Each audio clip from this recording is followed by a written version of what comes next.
Évidemment, la première chose que je voudrais dire, c'est féliciter Benoît Hamon. Il a gagné cette élection. C'était pratiquement inscrit dès le premier tour. On a vu à quel point l'écart était suffisamment large pour que Benoît Hamon gagne cette élection. Ce n'est pas non plus un triomphe absolu.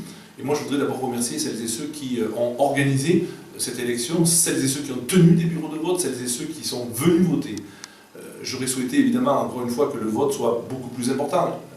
On est quand même très loin d'un vote massif, mais il faut le prendre en considération. Maintenant, j'attends quoi? J'attends tout simplement que, à la fois, Benoît Hamon ait un discours de rassemblement, parce que le Parti Socialiste, aujourd'hui, on le voit, est quand même coupé en deux écoles, en deux choix politiques. Et donc, il appartient à Benoît Hamon de dire, en gros, qu'est-ce qu'il dit aux autres.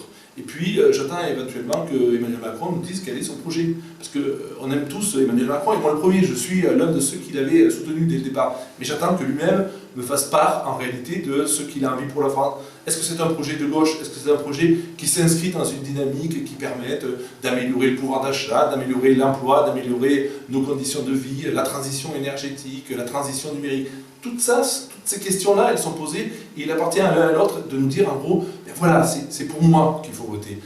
Pour le moment, j'attends, et je fais partie de ceux qui vont attendre encore quelques semaines avant de me déterminer. Je le dis d'ailleurs, pour les socialistes, il faut impérativement que nos électeurs, comme nos dirigeants, prennent le soin de ne pas casser cette volonté de travailler ensemble. La gauche a besoin d'unité, la gauche a besoin de rassemblement. Et donc moi, je ferai tout ce qui est à mon pouvoir pour rassembler la gauche et ne pas la diviser.